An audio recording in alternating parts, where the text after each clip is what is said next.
Hello everyone, it's Andy Glenn here from Sharks TV, welcoming you all to another podcast.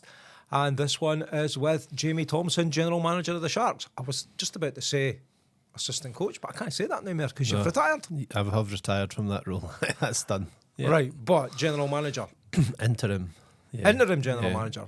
See if John's going to buy me a nice bottle of rum or something to get me to stay on longer than that. I don't know. So that's not decided for next year. Because one of the questions I was going to ask you, Jaime, is what is happening? I don't know. Like, the plan is get through the summer, solidify the team for next year, get everything done. We're working with John throughout the summer, and then see where we're at from there, commitment wise. I mean, there'll be a role there of some sort. We just need to figure out who does what. That's all. Right, so you're still going to be around the club? Oh, I think I'll be around the club until they take me away in a box. But yeah, we can assume that. Yeah, that's standard. We'd always assume that. It wouldn't be the same without you here anyway, would it? Thanks very much. Well, what else would you do on a Saturday other than play golf? Well, I did a Saturday night there. I ended up watching Milton Keynes Romford on the stream. My first free Saturday night of the year. I ended up watching a National League game, which is, nice. Oh, Milton Keynes just about threw that one away, didn't they? I thought they were going to. It was a pretty good game to watch as a neutral. Yeah. Well, hopefully you'll be here next year as General Manager and we'll see what's what. But you've been obviously looking at the team this year. Looking back on last season, kind of frustrating season because there's been numbers of times that you and I have had a chat and I could sense the frustration of you. Just almost felt like the team lacked consistency from week to week. I think so. Looking back now, a bit of hindsight, it's it's a little easier to kind of pinpoint certain things that affected us.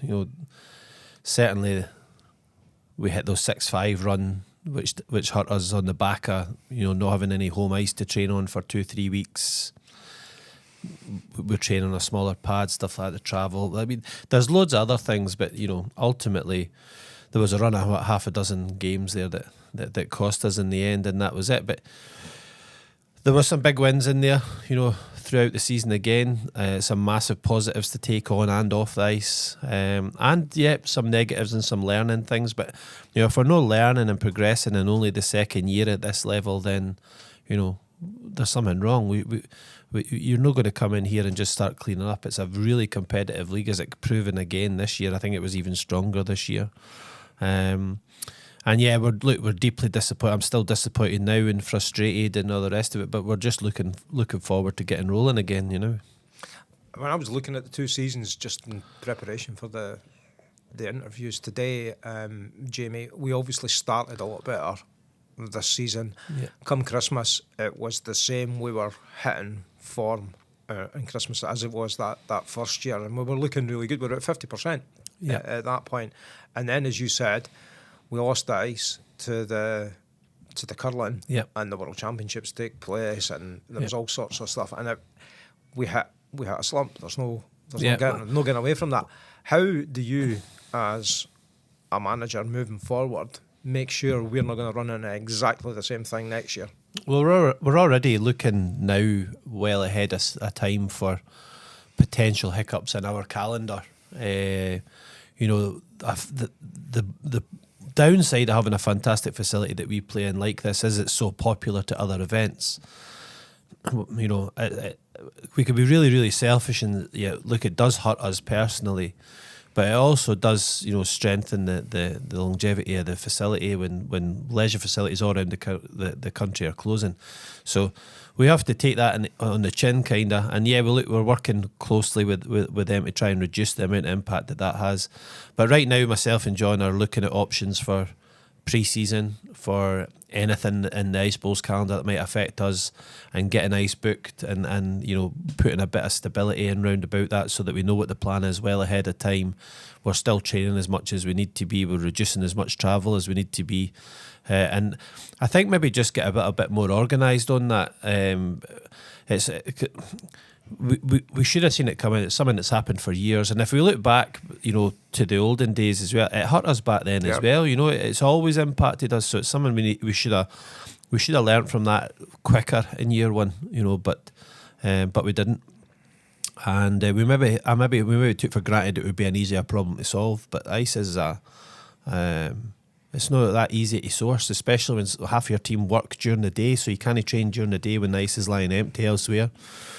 So we're already all well on board with that now, and we have prices and options coming in kind of on a daily basis right now to solve that. So will it impact us? Yes, but the impact will be a lot less than what it has been in years to come. I think that's the case. If we don't solve the problem, it is going to impact us. There's no getting away from that. And as you say, players work. So even travelling to an hour, even an hour and a half, it doesn't sound that bad. Well, it's an hour and a half there and it's an hour and a half back, and it's usually late at night as well to allow folk to get there. So it's not ideal, and some folk will not make that trip, will they? Well, that's absolutely the case. You end up with maybe a guy only being able to make one instead of three, maybe none. Or instead of training and being home 20 minutes later and at your bed by 10, they're not getting into bed till midnight. Then they're maybe up at 5, 6 for their work. And then knackered for the weekend. Then tired for the weekend, and then we jump on a bus for 5, 6 hours, and that big circle. So that is a problem that's never going to go away. But if we can ease the problem, then the impact on the ice and the end product should be less, and that is what we're looking at now, and we'll get there. Well, it's going to be more difficult this year again, because the facility here at Dumfries Ice Bowl, for those who don't know, is closing for a little bit to get some improvements. Is it green improvements or something along those lines, Jamie? This new plant and bits and pieces, as far as I'm aware. Like £4.5 million investment is the number that I heard and read on some press in the building, which £4.5 million in this day and age to get invested in the building is fantastic, especially for the area, for the team, for everybody. But it looks like 4 to 8 weeks, maybe 6, 4 to 8 weeks on the road at the start of the year, including pre-season. Flip side of that coin is we'll then have a run of home stuff, right? So we can get more comfortable, and when we usually hit the sticky patch after New Year, we might be at home more than away than before. It will be really difficult for us. We may have to play Fridays, we may have to play Sundays to accommodate other teams, which traditionally we don't get as big a crowd on as we do on a Saturday, so there's an impact there as well. So we're going to, rely heavily on our following to kind of bend and come with us and really support the team when we need them. But there's no hiding for it. The start of the year is going to be really, really difficult, both for the players, for the management, both financially. 8 weeks on the road, we know door income from home games and stuff like that is really tough, and a challenge. We've only had tabled in the last probably 6-8 weeks, so it wasn't in the plan. It is now. So you're reckoning between 6 and 8 weeks. Well, I think that's out there in the general public. I don't think there's any secret. Confirming it for everybody watching on the stream that for the first 6 to 8 weeks of the season, there will be no Sharks home games. It will be away. Yep. And I think, as you kind of alluded to there, the cash flow for the club will be more difficult, and also probably from a fan's perspective here, if there's going to be a whole load of home games, maybe double headers more often round about Christmas time and all the rest of it, you might really want to be thinking about season tickets up front to kind of manage your cost as well, and hopefully there's maybe an easy pay option in the season tickets. You thought about these sorts of things, Jamie? All of that kind of stuff's coming. The season, we're going to get the awards night out the way on Saturday, and season ticket stuff will all be released really shortly. And obviously cash flow from that is really important to us. But realistically, even the season ticket sales, as well as they were really good last year compared to year one, and I'm sure they'll improve again this year.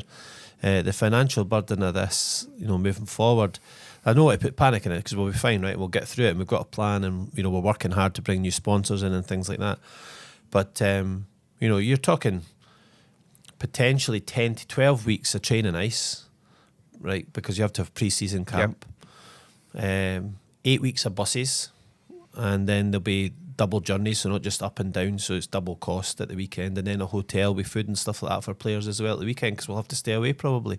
So we're going to work really hard this summer. This summer's going to be the biggest test the club has ever had, whether it be under John or under any other management in its time. So it's going to be a real challenge. I know John's talking to the council, and we've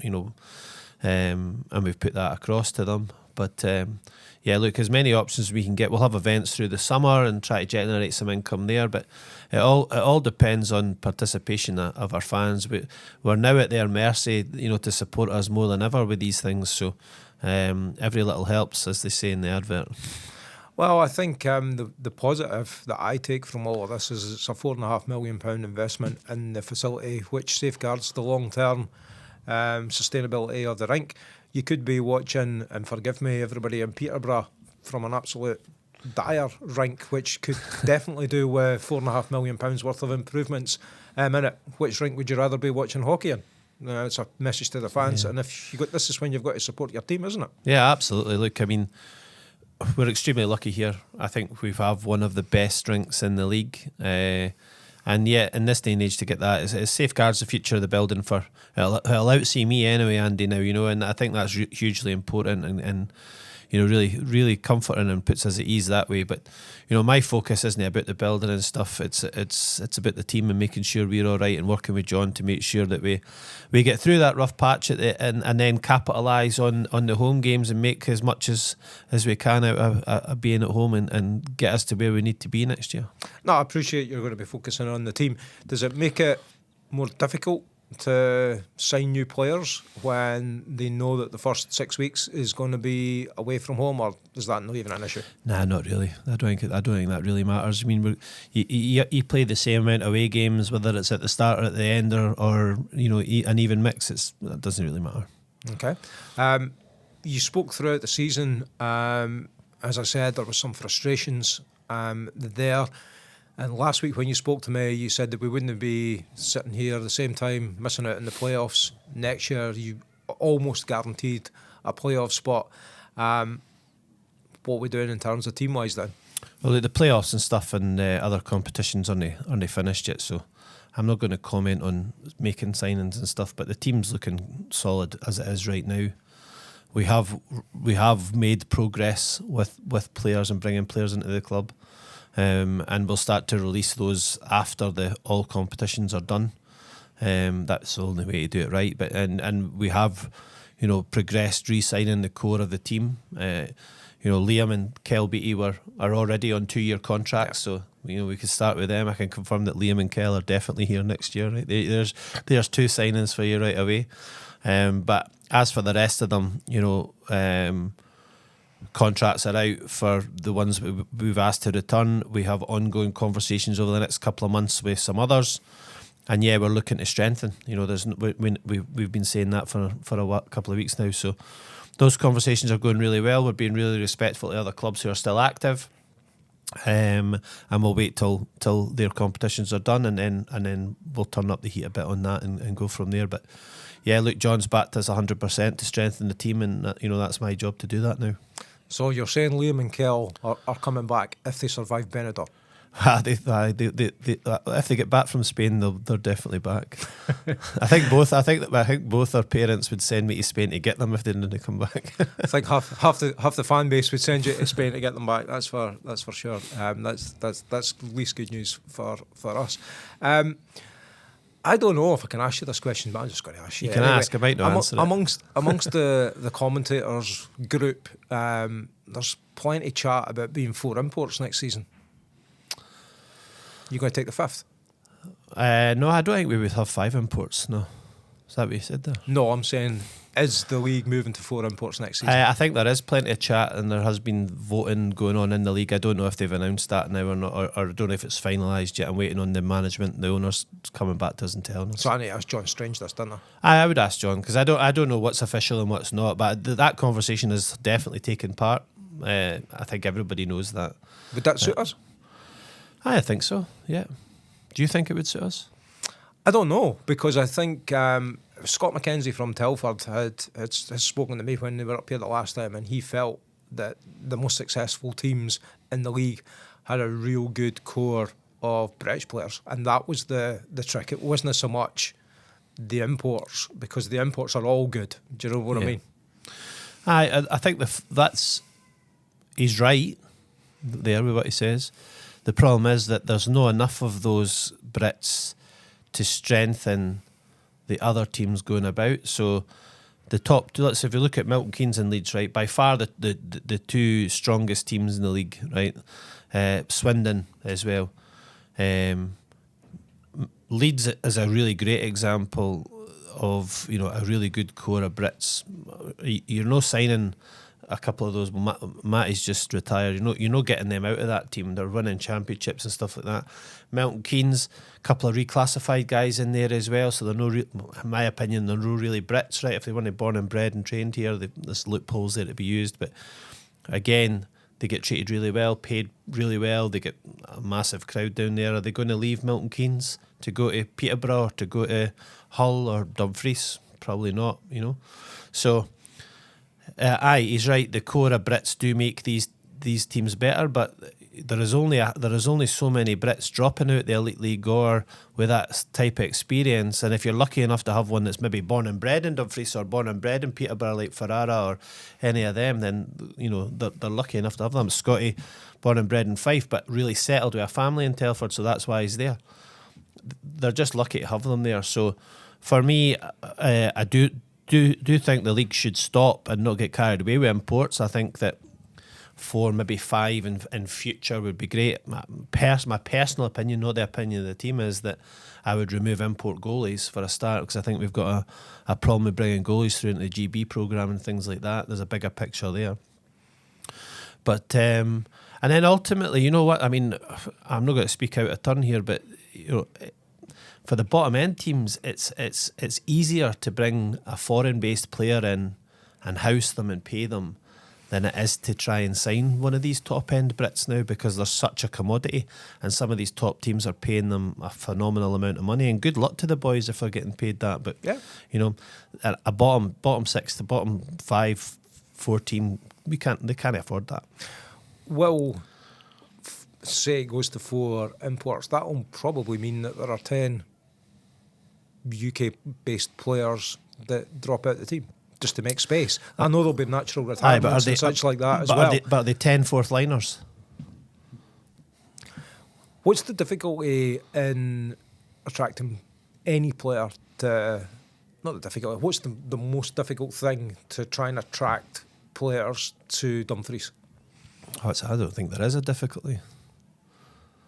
Well, I only asked the question because we never had a full roster last year. Did we not? I thought we had 22. There was always space for new players coming in. That was what Martin would say. Martin's the coach, so he's never happy. We had a full roster at 22 players, so our roster was full.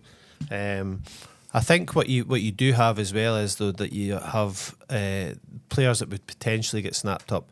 A lot of teams are boxing clever now and sign them into 2 and 3 year contracts. There's, you know, release clauses at 5, 10, 20,000 pounds in a contract. And is there?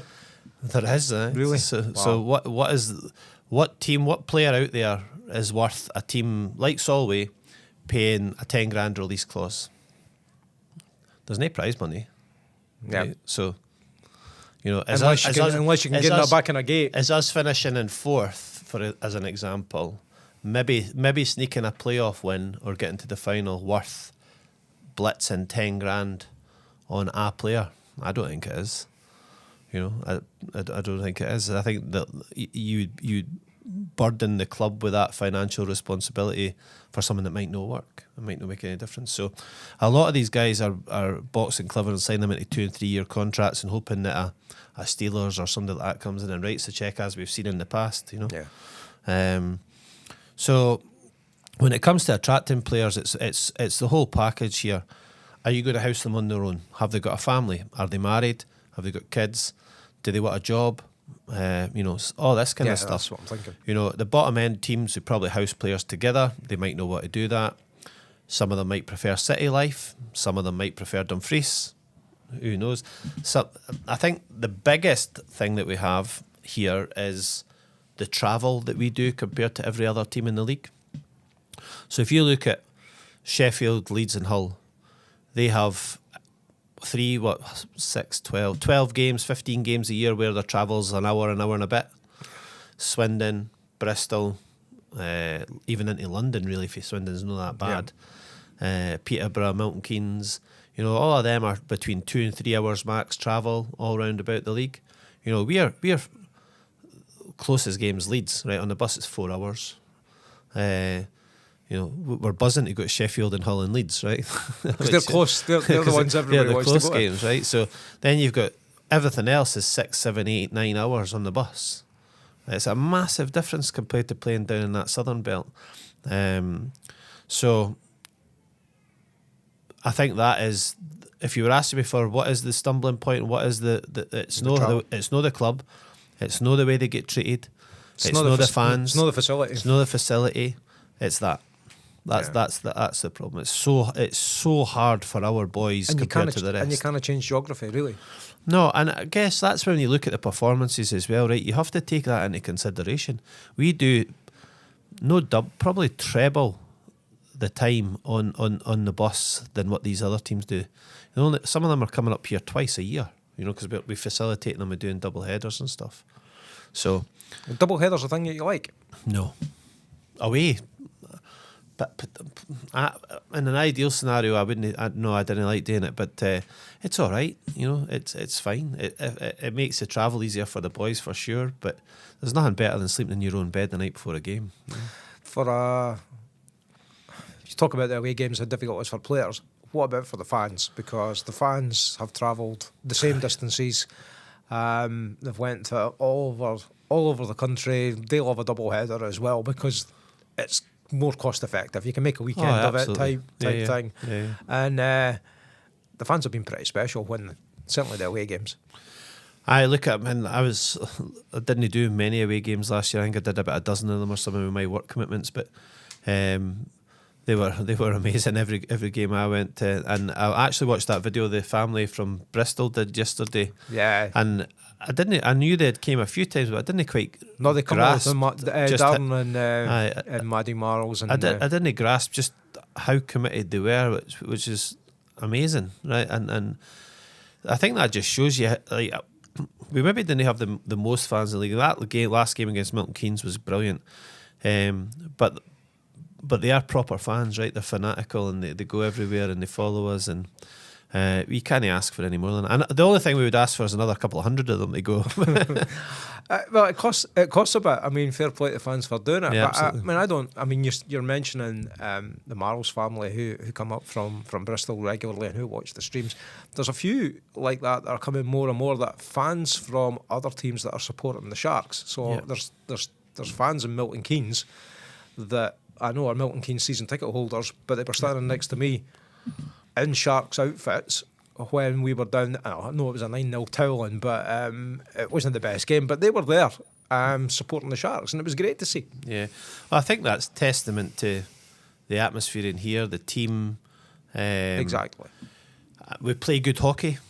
We're not a scrappy team. We didn't go out there try to fight every week. We play hockey, and I think. We play the game well, we play with speed, we play fast, we play attacking hockey. And sometimes it works, sometimes it doesn't. But I think, everywhere we go, we try and treat people with respect and the way that we would want to be treated in our own building. And I think that's starting to rub off on people, Yeah, it's a great weekend for away fans to come to, isn't it? Yeah, absolutely. Aye, it's fantastic. And look, the more away fans that come, the better, and we'll always look after them as much as we can. If we know that there's groups coming, we'll put stuff on in the bar for them and make a night of it for them and really look after them. So, the away I'm not saying they're as important as your home fans, but all fans that come through the door and pay are as important as each other. They've invested to come all the way up to Dumfries, so exactly. It's good to see. Exactly. I'm going to ask you a first question and a second question, and it depends how you answer the first question. I'll answer the second question. Okay. Now that you have retired from the bench and you're general manager, what do you think of the officiating in the league, or do you want me to ask that to John Strange when I interview him next? I'll give you a get out of jail free card, Jamie, if you want it. No, I'll part answer, right? So what I will say is I am a director of Ice Hockey UK, right? So, and the ref section is under extreme stress in terms of manpower. Just to mean the number of officials there are. So to answer your question, I think that some officials are being put into this league that aren't ready for it, and it's no their fault. But the ref section within Ice Hockey UK has a responsibility to fix that problem. And I'm not sure that's being done right now, but I know it's being pushed and will be fixed. But the bottom line is we need more ex-players, ex-coaches, ex-referees, ex-junior players, rec players, whoever, to get involved in the sport, start learning the ropes and become officials, because without them you can't have games. So the standard of officiating sometimes has been great, sometimes it's been subpar, and there's been mistakes made. I would love to see a VAR type thing happen in this league. I know that John's told me it can't happen because right now every team doesn't have the tech that we have here with the replays. But then in my suggestion to the league, the owners then would be the guys that are getting 2,000-3,000 at a game every week. Can you help the clubs that can't afford it?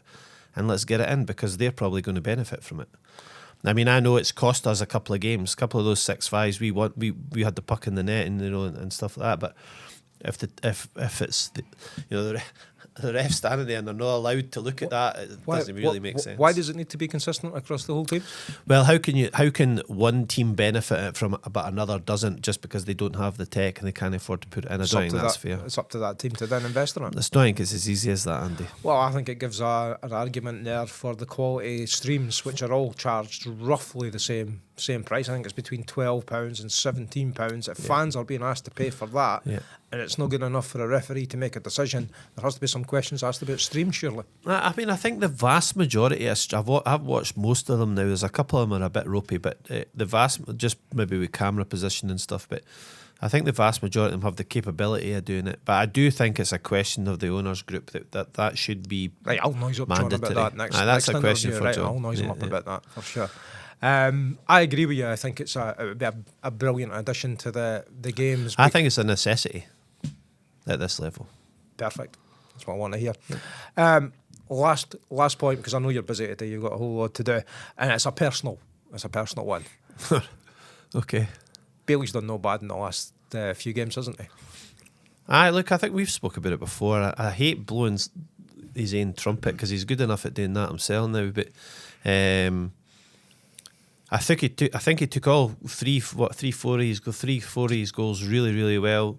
He's had a great season, to be fair. I think he's sitting top of the under-19 scoring again for the league. I think he scored 30 plus points in NHL 1. He's just turned 17 in October, which is great. And then he's come in and scored 3-4 goals for us, and big goals. You know, when we needed them, huge goals. You know. Scored past Sammy in Leeds, which was great and kind of kept us in the game. I thought the goal against Sheffield was brilliant. You know, he took Big Tim on, and I thought maybe Tim thought this kid's just going to dump it like the rest of them did, and maybe got caught on a bit in the hop there. And then his goal against the Bees came at a massive time for us and turned the game. So I personally, look, as his dad, I'm over the moon for him, and I know in Leeds he hadn't. I was watching the stream and watching for him getting on, because I knew the way the game was going, he would throw him on at some point. And he gets on and scores in his first shift. But Mark was saying to me at the end of the second period, he was giving him. He says, "Dad, I was giving him the eyes." He says, "What do you mean?" He says, "Well, you know, I just said to him, look, big man, if you need a goal, I'm sitting here, like, you know." But he's got that way. He's known him since he was a baby, you know, so he gets away with that. But look, he's been a really good kind of first year in the team. He's never moaned. He's done his rookie jersey. He's done all the school visits. He's done everything with the team. He's never missed a practice, and he's sat there patient and never moaned and took his chance. And as a young kid, that's what you need to do. And I'm really, really proud of him, and I think he's done really well. In fact, I think he's improved hugely this year. But I also know he's got more in him, so he's got a big summer and a lot of work to put in to try and cement that still spot. Growing. Oh, I mean, he's only 17. Yeah, absolutely. But the reason I ask is there are always a whole lot of good junior sharks there, and you know, you get signed as the under 18 type player, and you can make an impact, can't you? I think so, and I think you have to, right? I mean, we've told all of them, Liam, Kers, all of them through the years that they came through. You didn't get that chance automatically. You can sit on that bench and never get on. So when the opportunity comes to get on, you need to impact. And we always, as rightly or wrongly, we used to say, look, you need to pick who you think's the weakest in this squad and make them your target, and take their spot. Get their spot. They're not your mates anymore. They're teammates, right? But it's a competitive environment, and if you want to play regularly, then unfortunately somebody else needs to lose out. So you can't be buddy pal with them. You have to pick on them and in training out hustle them and work harder than them and. In games, when you get your chance, take the opportunity and start being professional at an early age and putting in the right work, the right food, absolutely, the exercise elements that we've got in here as well now. Yeah, absolutely. It's all a massive part of it, the guy that you're looking at, is he in the gym 3-4 times a week? Is he on the ice 3-4 times a week like you or no? Right. Well, you're going to That's overtake the difference. him, yeah. Right. And if he is, then you need to be in 5 or 6 times. Right? Yeah, absolutely. Well, Jamie, it's been an absolute pleasure chatting to you. At the end, we always have a wee message to fans, but this is interim general manager. Yeah, when is this going out, Andy? Do we know? I don't know, whatever James can be if bothered it's before the awards night, my message to the fans would be get your tickets and I'll see you on Saturday. And if it's not, then I would say... Where were you on Saturday? Where were you on Saturday? Have a great summer. Keep your eyes peeled for all the season ticket info. We'll be doing events for fans and stuff throughout the summer. We're aware the away games at start of the season are going to impact us, so we'll be really focused on making sure we're still interactive with our fans and bear with us, and we'll release as much info as we can throughout the summer and start doing that probably after the playoffs are over. So thank you. Well, thank you, Jamie, and thanks to everyone who's watched this podcast. This is Andy saying cheerio.